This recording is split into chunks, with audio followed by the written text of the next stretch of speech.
සුබ දවසක් හැමෝටම.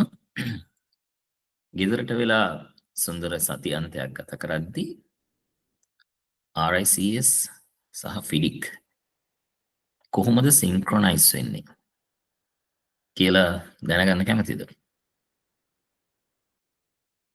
ඒ සඳහා පැය 8ක් සුන්දර සති අන්තයක කෝපි කෝප්පයක් බොන ගමන් සුහද කතා බහක යෙදෙන ගමන් ඉගෙන ගන්න කැමති නම් මම හිතන්නේ ඒක ඔබට සුන්දර අත්දැකීමක් වේවි. කොහොමද ඒක අපි කරන්නේ? අපි චුට්ටක් බලමු.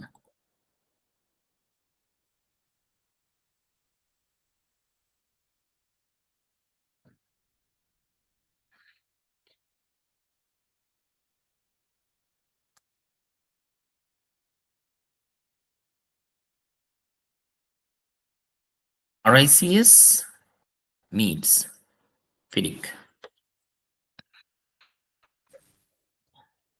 RICS meets FIDIC කියලා කිව්වහම ඔයගලන්ට මම දැනුවත් කරන්න යන්නේ මේ කෝස් එක මොකක්ද කියන එක. මේක පැය 8ක බූස්ටර් කෝස් එකක්. Advanced Contract Administrator කෙනෙක් වෙන්න බූස්ටර් කෝස් එකක්. නමුත් ඇඩ්වාන්ස් කියන වචනේ දැක්ක ගමන් බය වෙන්න එපා. ඔයගලන්ට ඉන්ඩස්ට්‍රි එකේ එක්ස්පීරියන්ස් තියෙනවා නම් ඔයගොල්ලෝ already contract administrator කෙනෙක්.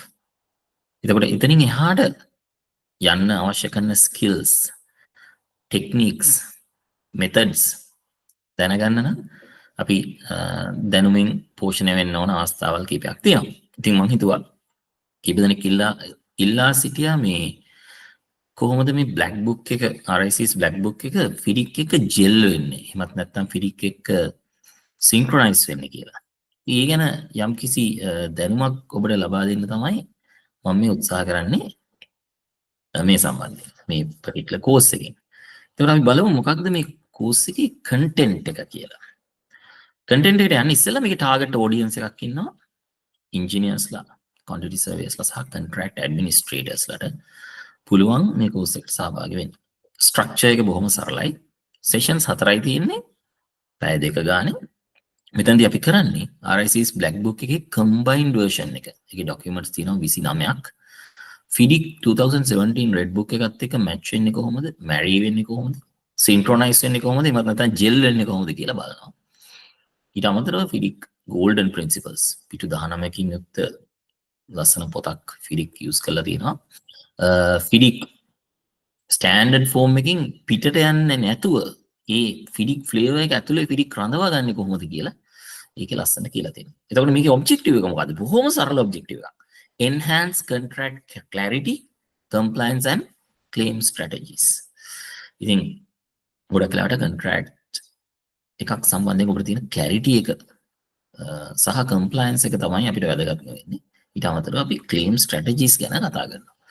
claim strategies කියලා කිව්වහම claims විතරක් නෙමෙයි. ඔයගොල්ලෝ දන්නවා FIDIC flavor එකේ තියෙන මේ variations and claims කියලා කොටස් දෙකක්. එතකොට අපිට ගොඩක් වෙලාවට හම්බ වෙනවා NEC එහෙමත් නැත්නම් new engineering contract කියලා ගත්තාම ඒකේ තියෙන්නේ මේ කොටස් එක කොටසයි තියෙන්නේ. ඒකට අපි කියන්නේ compensation events කියලා.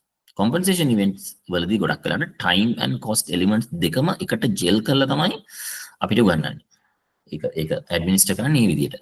නමුත් FIDIC වල එහෙම නෙවෙයි. FIDIC වල වෙනමම තියෙනවා variations ගැන, වෙනමම තියෙනවා claims ගැන. හැබැයි මේ දෙක අතර යම් කිසි සම්බන්ධතාවයක් අපි දකිනවා.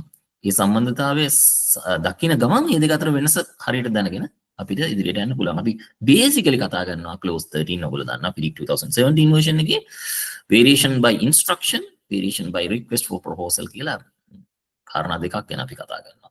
ඒක අපි කලින් flavors වල දැක්කේ නෑ FIDIC 99 version වල එහෙම. එතකොට claims, variation, dispute කියන වචන define කරලා දෙනවා FIDIC 2017 version එකේ. Of course 1999 version එකේ variation කියන වචනේ define කරලා තිබුණා. නමුත් claims කියන වචනය සහ dispute කියන වචනය මේ හරියට define කරලා තිබුණේ නැහැ FIDIC 2017 version එක වෙනකම්. අපි ගැන කතා කරනවා. ඊට පස්සේ ඉතාම වැදගත් දෙයක් මේ dispute adjudication කියන්නේ මොකක්ද කියන එක. dispute avoidance කියන්නේ මොකක්ද කියන එක. dispute එකක් ආවහම අපි ඒක හරි විදිහට administer කරන්නේ කොහොමද කියලා අපි මේ කෝස් එකේදී උගන්වනවා. practical tools and outcomes බොහොම සරල, ඉතාම straight forward tools and outcomes ටිකක් තියෙන එකක් තමයි FIDIC සහ RICS black book එක අතර තියෙන සම්බන්ධය අපි හොයාගන්නවා. ඔයගලන්ට FIDIC occurrences RICS black book එකේ FIDIC occurrences තියෙන තැන් ගැන අපි හොඳට පරිශීලනය කරනවා. ඒකෙන් අපිට ගොඩක් දේවල් දැනගන්න පුළුවන්. ඊට අමතරව අපි පොඩි mock claims කීපයක් කරන්න plan කරන් ඉන්නවා. එතකොට මේ claim එකක් ආවම අපි කොහොමද ඒක handle කරන්නේ? ඒකේ තියෙන ඒ entities එක අපි බොහොම practical interactive විදිහට මේ ගැන කතා කරනවා. ඊට අමතරව dispute avoidance and adjudication board එකේ role play එකයි ඒක claim negotiation දක්වා යන්නේ කොහොමද කියලා අපි කතා කරනවා. CPD ready materials and certification අපි certificate එකක් එහෙම නැත්නම් letter එකක් දෙනවා. ඊට අමතරව මේ CPD materials දෙනවා ඔයගලන්ට මොනවද කරන්න කියලා. ඉතින් එච්චර තමයි. ඔබ මාත් එක්ක සම්බන්ධ වෙන්න කැමති නම් RICS on the go @gmail.com එහෙමත් නැත්නම් +353 86851 3617 කියන WhatsApp නම්බර් එකත් එක්ක සම්බන්ධ වෙන්න ඔබට මේ කෝස් එකට රෙජිස්ටර් වෙන්න පුළුවන්. සුබ දවසක් හැමෝටම.